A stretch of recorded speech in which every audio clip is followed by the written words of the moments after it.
Following total atomic annihilation, the rebuilding of this great nation of ours may fall to you. That's why we here at Vault Boys WV will take you on an oral tour of the beautiful state of West Virginia. There's no other place to be better prepared for the impending fallout. Now we go live to our team of experts. Hello, dwellers. This is Dave. I'm curious what to call the listeners of the podcast. I'll have to talk to Austin next week and figure that out. Speaking of which, we'll have a regular episode for you next week following E3 with all of our reactions and thoughts and exciting news. For this week, I have prepared a little special, I suppose, aperitif for the listeners here. There's this great audio drama podcast thing that came up on my news feed, and this guy named Ken contacted me and wanted to see what I thought, and I wanted to bring him on the podcast and interview him a little bit and play the episode. So with that, let's introduce Ken. My name is Kenneth Figge. I am both the author and the narrator for the podcast. I also, of all things, own a marketing firm, which is my real-life adulting job. I've done creative writing for a long time, ever since high school, but until Fallout 76 came around, and I kind of started writing again on a whim.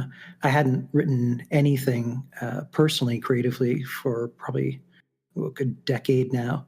I've written a few things, mostly ghost-written some books for people that we've worked with in marketing, but nothing like this before, ever.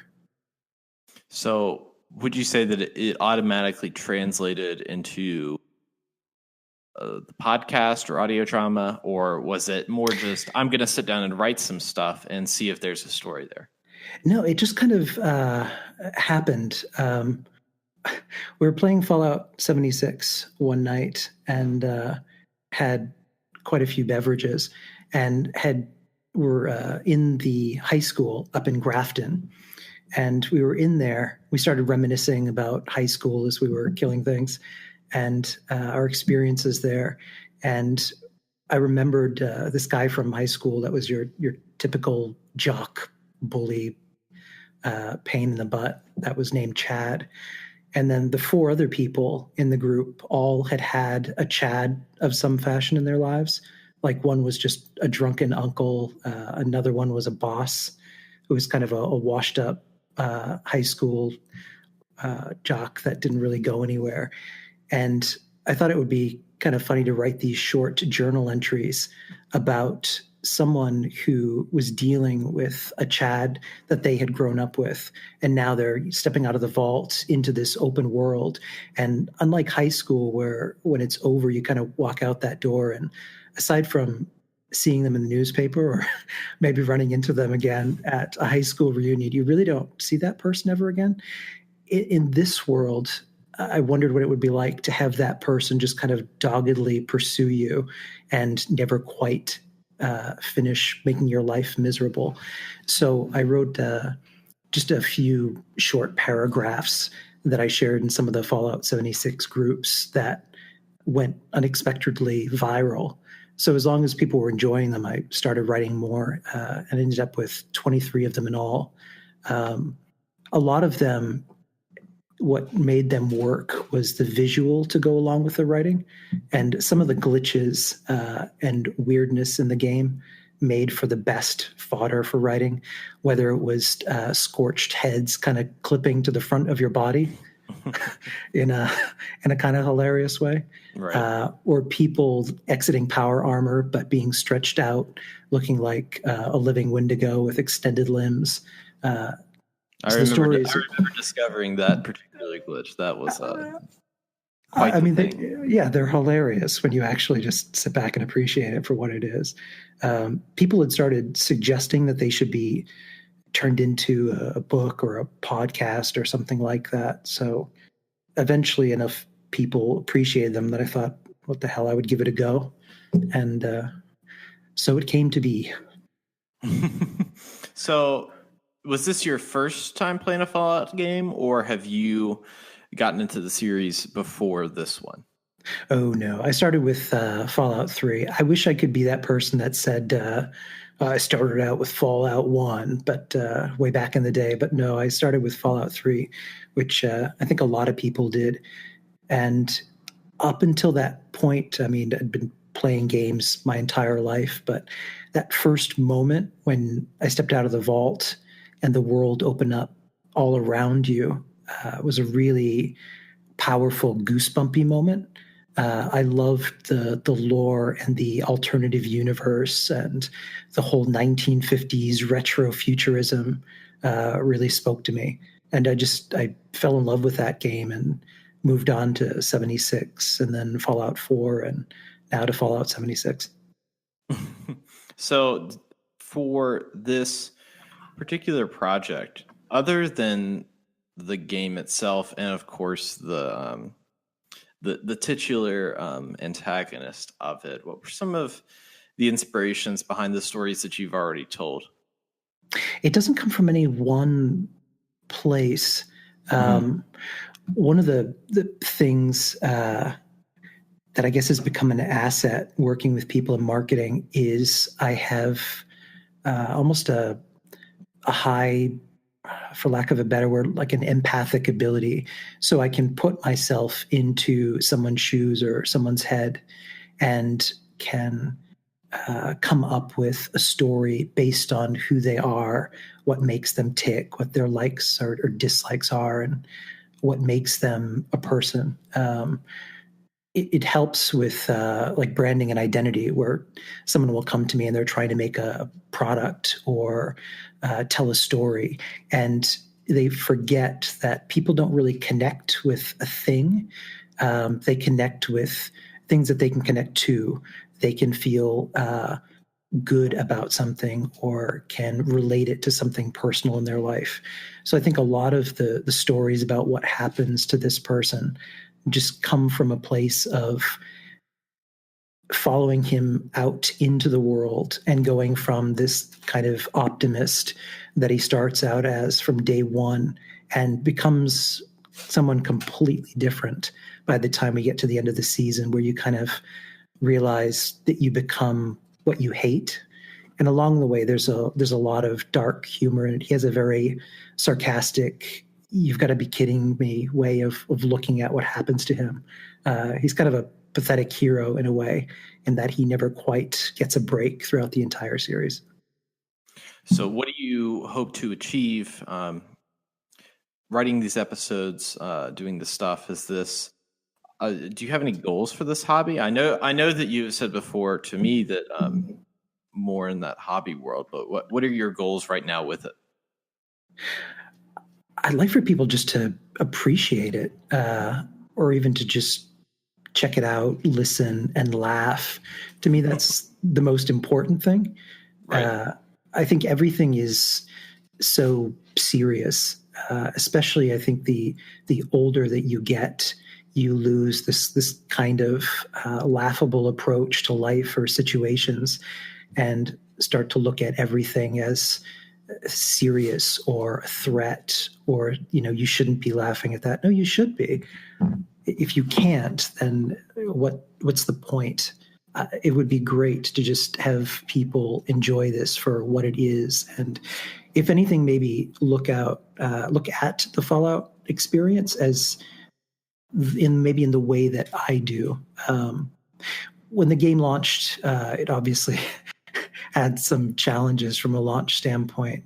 But the group that I ended up finding inside the game was comprised of now friends from all over the world. And as we went on adventures together and hung out and drank and laughed and cried and talked about our lives, you build some amazing connections, which is the first experience I've ever had in a game like this.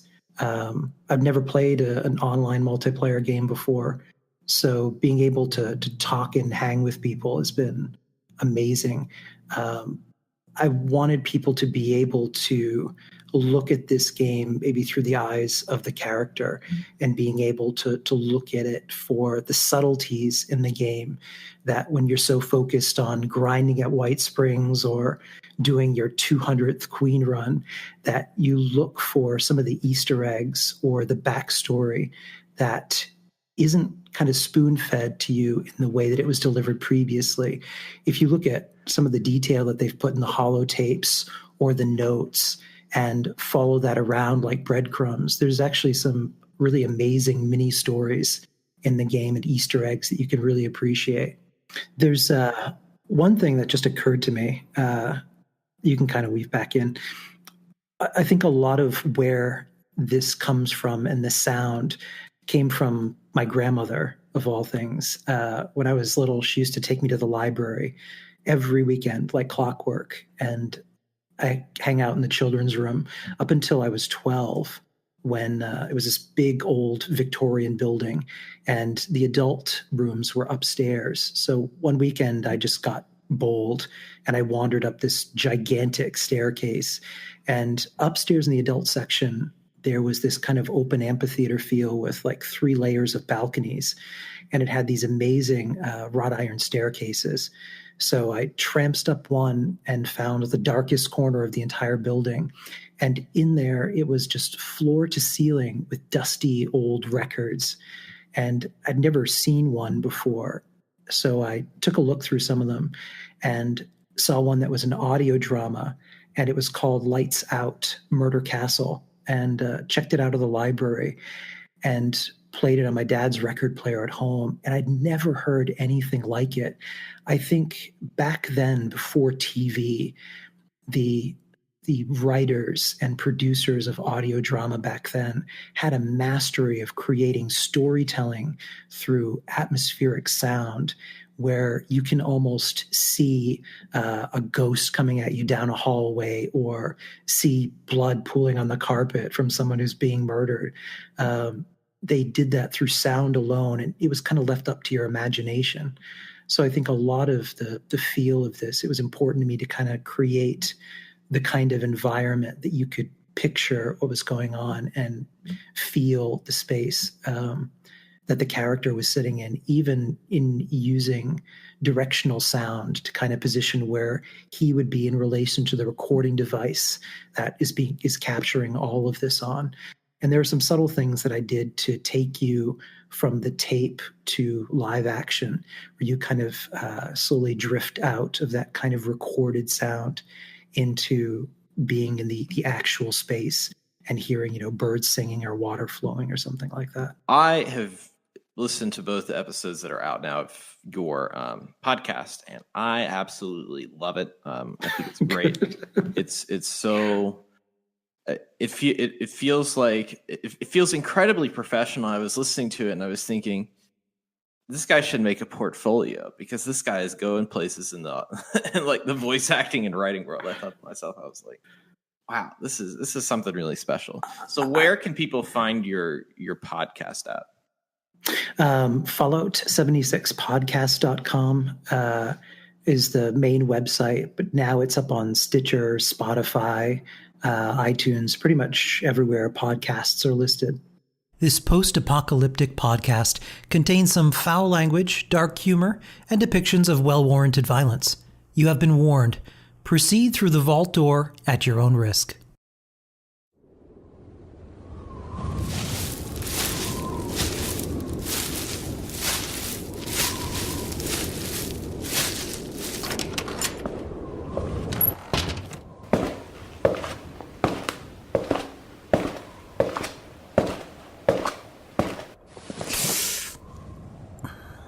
That's never gonna heal.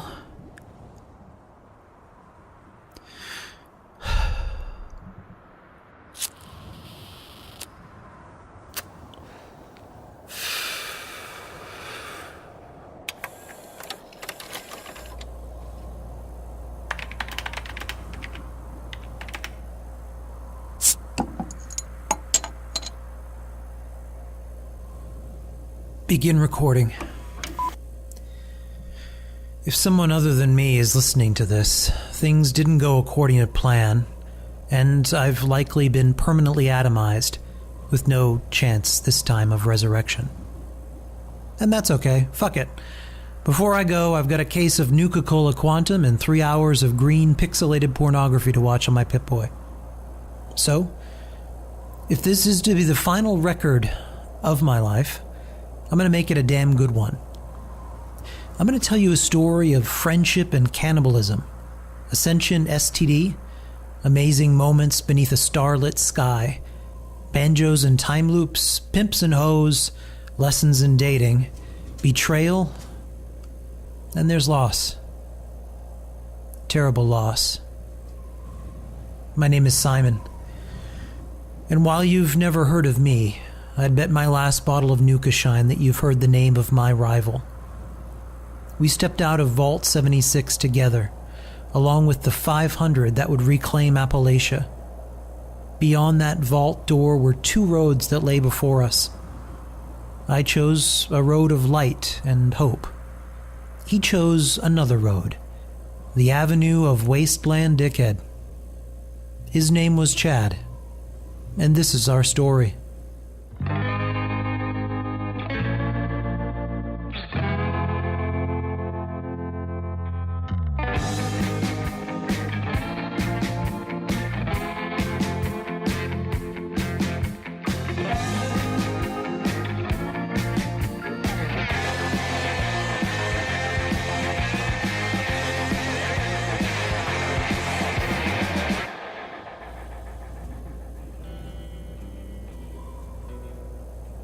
Appalachia, once the state known as West Virginia.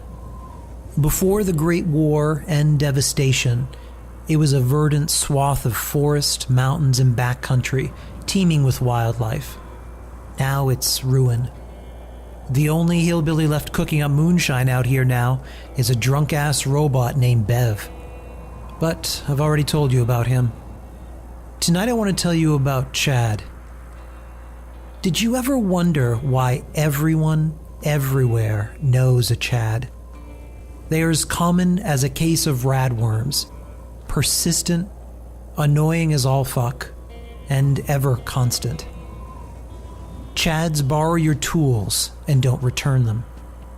Chads will sock you in the dick for a laugh.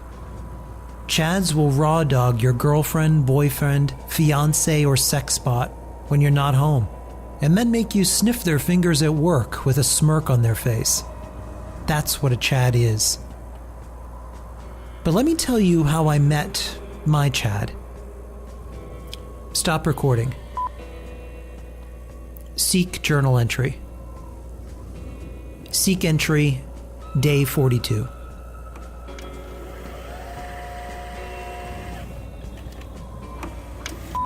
Appalachia, day 42. 74 degrees, sunny and clear. Of all the essentials of life I was handed by funny robots on my way out of the vault, the one thing they failed to provide was toilet paper. Toilet paper. Have you ever had to wipe your ass with a burnt comic book or radiated plant life? It seems like a bit of an oversight on the part of Vault-Tec and the overseer, but here we are. Toilet paper poor and with a sore ass. It's taken me 2 weeks, but I finally found a supply at Super Duper Mart that should keep me in moderate comfort for months to come. After I returned to my camp, I discovered a stranger had made himself comfortable at my home. He was just sitting in one of my chairs, just staring off into space. After a moment's confusion, my stomach dropped. It was Chad. Chad from the vault. We had a brief and very awkward chinwag recalling good times at 76. Without even asking, he started cooking up chems at my bench, and then had the audacity to ask me for some purified water and dog food. Despite our history, I recalled the words of the overseer I listened to as I stepped out into the light for the first time. I had to be neighborly. I begrudgingly shared what meager resources I had, and he went on his way. Appalachia, day 43, 64 degrees and rainy. You'll never guess who set up a tent nearby. Yep, Chad. I was attempting to build a pre-war porta-potty based on some blueprints I found impossibly inside a giant-ass tick. As he rambled on about hitting mole rats in the dick while crunching loudly on some chips he borrowed, I was so distracted I kept hitting my thumb with a hammer. He then, predictably, asked to borrow some stim packs. I begrudgingly told him I only had 3 left, so I could only offer him 1 diluted one. In actuality, I'm sitting on 18. After I handed it over, he announced he had somewhere to be, and then just hopped off into the distance. Appalachia, day 43, continued. Foraging this afternoon up near Morgantown, I spotted a beautiful radstag grazing on the edge of a stream. Crouched low, I patiently crept up on it so I could get just one perfect shot with my pipe rifle. As I held my breath and was getting ready to take my shot, careening out of the bushes at full speed was Chad, making grunting noises and swinging a tambourine-turned-bladed melee weapon wildly around his head. The radstag, of course, took off. Chad gave chase, however, striking it dead after a few hundred feet. Before I even had a chance to get a single hit, the stag was down and stripped to the bone. Chad waved cheerily before running off into the woods again, his pockets full of harvested meat, pens, and screws. Awesome possum bacon it is tonight. Yet again. Appalachia, day 44, 78, cloudy and whatever. 4 a.m. I was woken up at 4 in the fucking morning to Chad grinding and banging away at my armor station. He then had the gall to help himself to some of my leftover dog food. He just went right into my stash and pretended like, impossibly, it magically is only his things, as if that made any sense at all. By 7 a.m., he was piss drunk and thought it would be hilarious to climb on top of my power armor and taunt passers-by with a hail of gunfire. Of course, they returned fire, and now 2 of my walls are blown out. I quietly walked a short distance away and vented my growing frustration by shooting at some felled trees until I was out of bullets and covered in sawdust. Shut this off.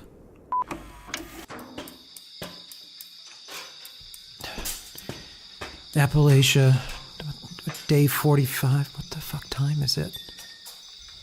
Oh, you've got to be kidding me. You've got to be fucking kidding me.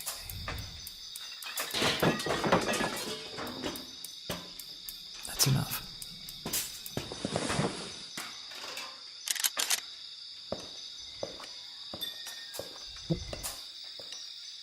Morning. Yeah. Well, it's a great day for it.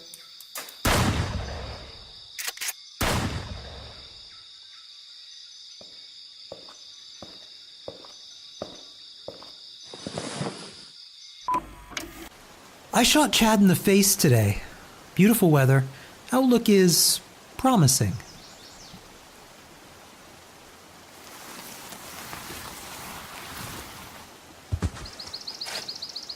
Country roads take me home. Gonna dig a shallow grave. West Virginia County.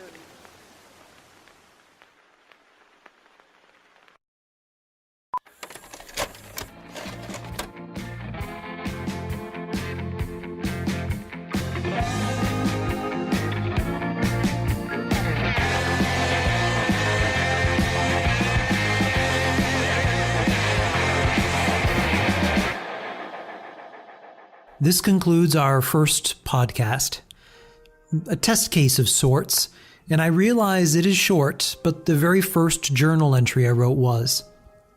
Over the past several months, what began with this story has turned into something that, amazingly, people got a few laughs over and look forward to regularly.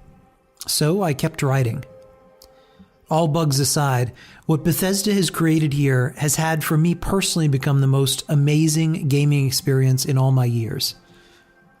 I've had a few glasses of wine and talked about life and loss. I've ragdolled myself with godlike explosive weapons, had a naughty underwear party with some interesting people, hunted cryptids, and found friendship. Every week, I get to spend time with some amazing people from all over the world. For them, and for all of your support and appreciation, a profound and humble thank you. Let me know what you think of this pilot episode with likes, shares, and comments. I hope to see you all in the wasteland. Good night.